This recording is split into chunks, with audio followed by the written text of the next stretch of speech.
What is going on, everybody? John Middlekauff, 3 and Out podcast, live on AMP, live here on YouTube. Make sure you subscribe to the podcast, 3 and Out.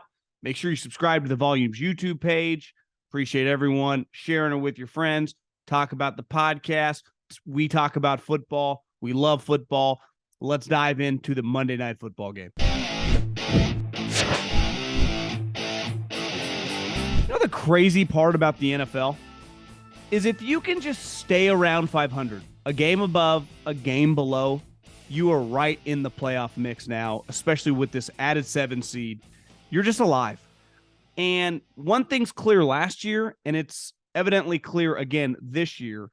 If you can get to that 9-win mark, obviously some years are going to be different. Last year, the Chargers went 9-8, missed the playoffs in the AFC. And more than likely in the AFC, a 9-win team might not make it. But it's very clear that a 9-win team in the NFC is going to have a very good chance. And listen, this Packer team clearly is not as good as the last couple years, but they are very much alive. And I don't think any team in the NFL, and it would basically be Minnesota or San Francisco, would want to see a Packer team that won 4 straight games to get in. Especially this week, to me, if they beat the Dolphins, I think they got a very good chance to be playing that wild card weekend because now they're 6-8.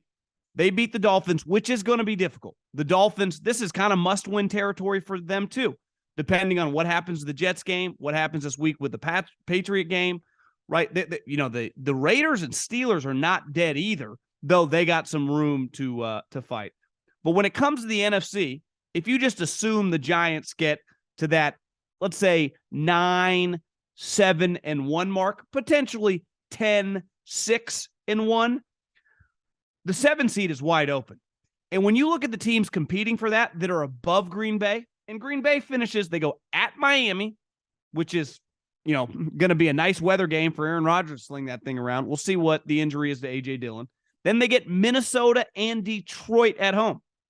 I also have early circled Green Bay, Detroit, week 18, winner get in. I'll promise you, the potential games for winner get in, it's like Tennessee, Jacksonville, Jets at Miami, and Green Bay, Detroit. Let's just, in a hypothetical world, say all 3 of them are winner get in to the playoffs. Aaron Rodgers is getting Sunday Night Football with Mike Tirico and Chris Collinsworth. That's a fact.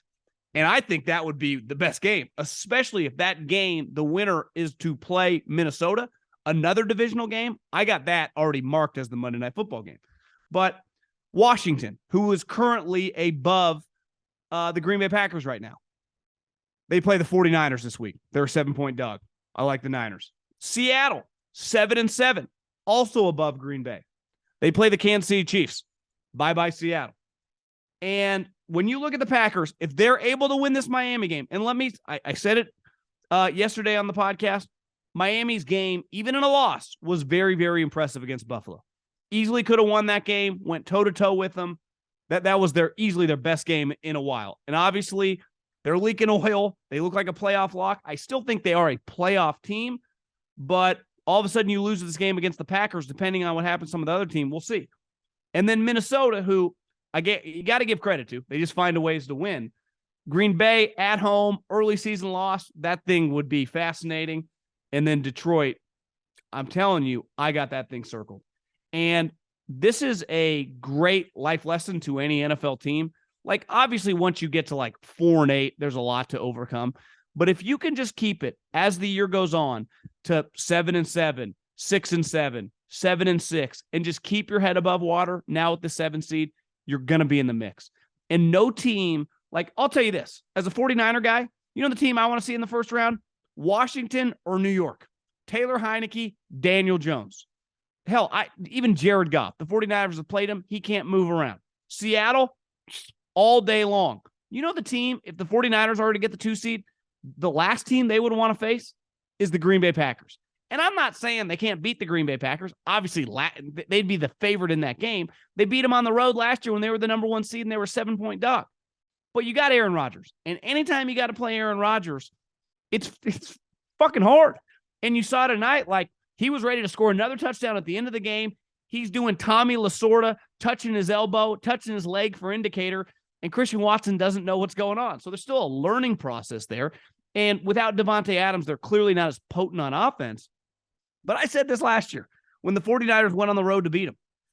I don't think they would have beat them if that game would have been at Levi's. Now, I still think the 49ers would beat the Packers, right? If the Packers had to come on the road to Levi's. But Aaron Rodgers ain't the type of quarterback you want to see. Because the reality is the quarterbacks in the NFC, and we'll get to Jalen Hurts here in a second, ain't great.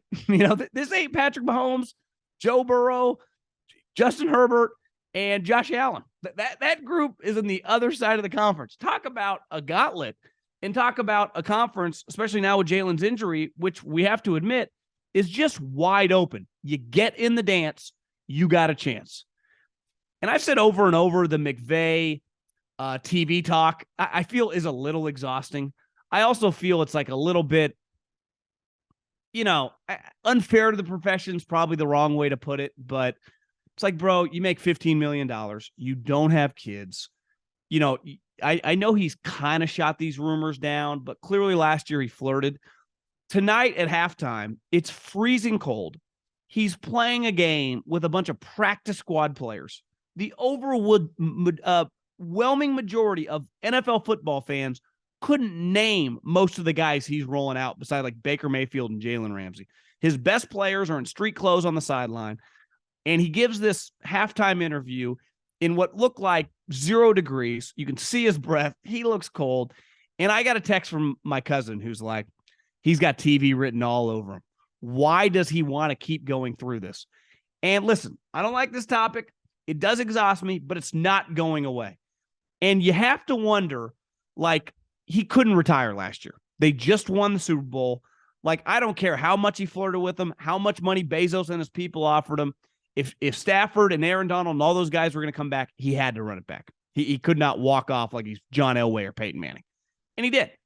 But if he starts going, well, what if Matt Stafford retires or is not the same? What if Aaron Donald's actually like, you know what? I'm over this. What if he goes, well, Jalen Ramsey ain't quite as good anymore, and all we got is Cooper Kupp? Like, as you saw tonight, Baker Mayfield was a fun story. It was against the Raiders. And the Raiders, turns out, if it's not for Jacoby Myers throwing it 75 yards for some God knows forsaken reason to Mac Jones and it hits Chandler Jones in the hands, the Raiders lose a lot of games. And the Raiders lost to Jeff Saturday, and they lost to Baker Mayfield. But Baker Mayfield ain't going on the road in Lambeau. He struggled to throw for 100 yards. Looked like a fish out of water. Like I said, playing with practice squad guys, whatever. But, like, if Matt Stafford were to retire, it's not like Sean McVay would be like, yeah, I'll just roll it back with Baker Mayfield. And what? Win 6 games? That's probably not enjoyable when you know Amazon would gladly. I like Herb Street.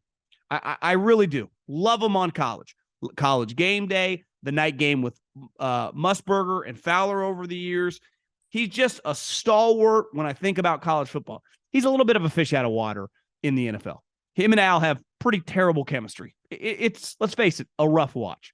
I think Al and Sean would be very entertaining. And you do have to wonder, because I promise you, like I said, exhausting topic, it ain't going to go away.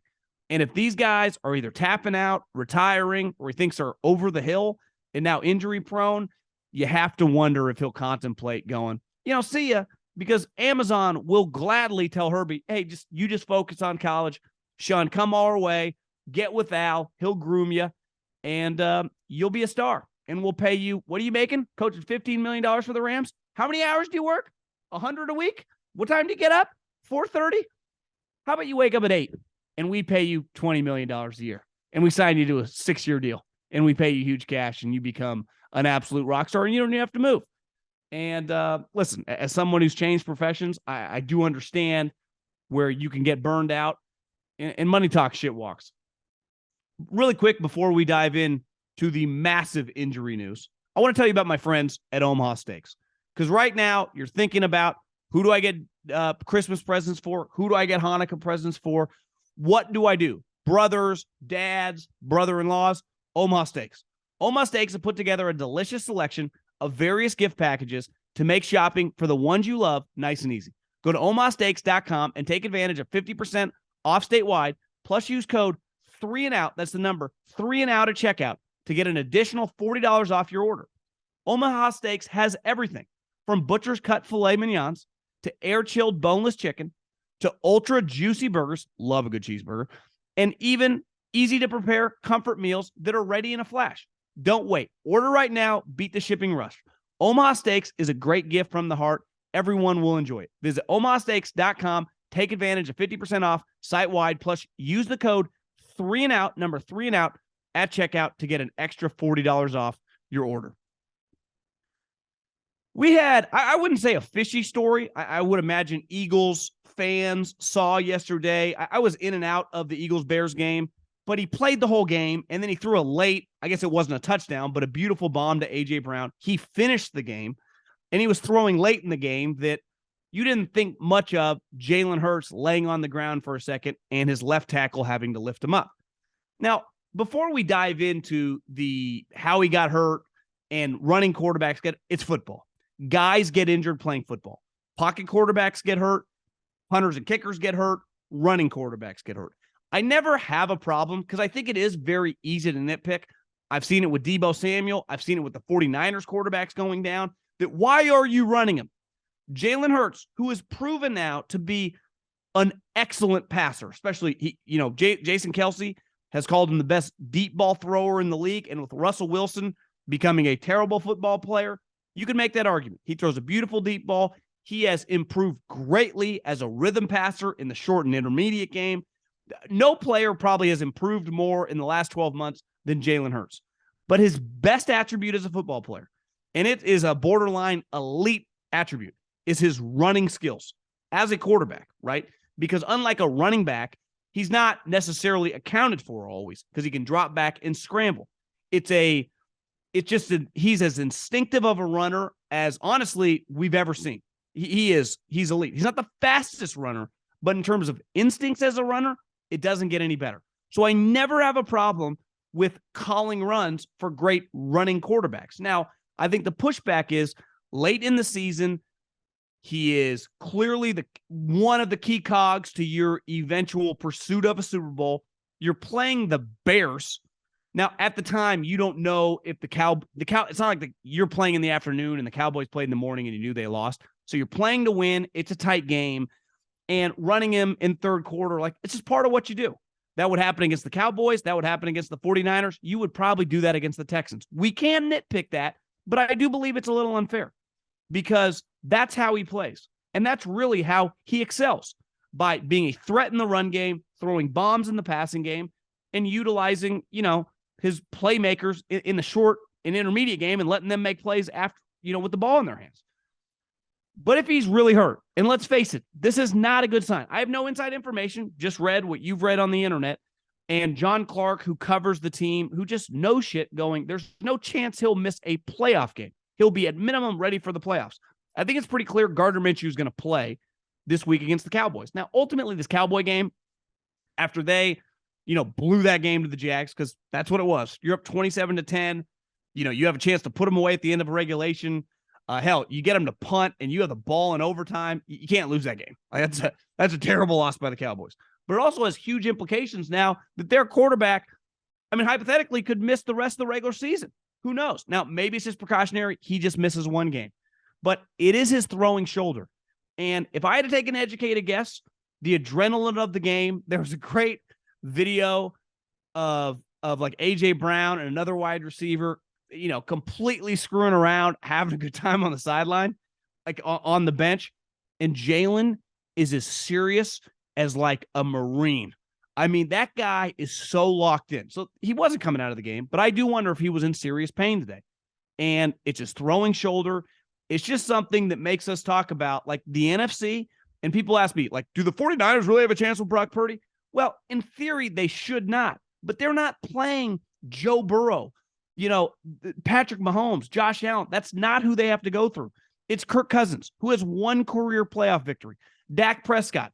I saw him play in the playoffs last year. It was ugly. Daniel Jones, Heineke.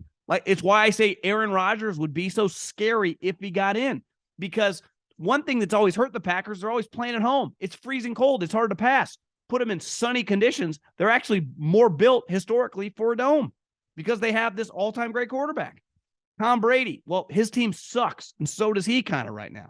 So if Jalen Hurts, who clearly was on the best team and was one of the best players in the league this year, is no longer close to 100% as a passer, right shoulder injury, like it's something, if you're an Eagle fan, I'm sorry, you got to be a little concerned. That's pretty rattling news. Now, ultimately, if he's okay in 3 or 4 weeks, no big deal. But we know sometimes that's not how injuries work. And I don't think this information just kind of slowly leaked late in the day. You know, this is something that's just hard to keep wraps on.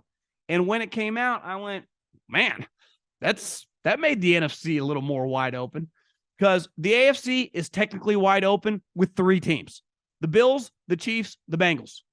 I would not put my money on any other team. The only other team I could see like winning a playoff game is the Chargers because of the quarterback. And I don't feel that great because of the coach and the defense. But their quarterback is awesome, and he can beat anyone when he's on. But one of the other 3 teams is winning the AFC. Who's winning the NFC? If you tell me Jalen Hurts is banged up and is compromised as a thrower, shit, wide open. You say the Niners, they have Mr. Irrelevant playing quarterback. You say the Vikings are going to be 13 wins, their point differential is like 2. You know, the Cowboys leaking oil big time. No one's going to pick Tampa. You know, no chance the Giants, right? So it's like, who knows? Maybe it's just something weird happens, and that's what feels, that's the NFC feels weird right now. Feels very, very weird. And that also sometimes makes for fun TV. I can't wait to watch the playoffs.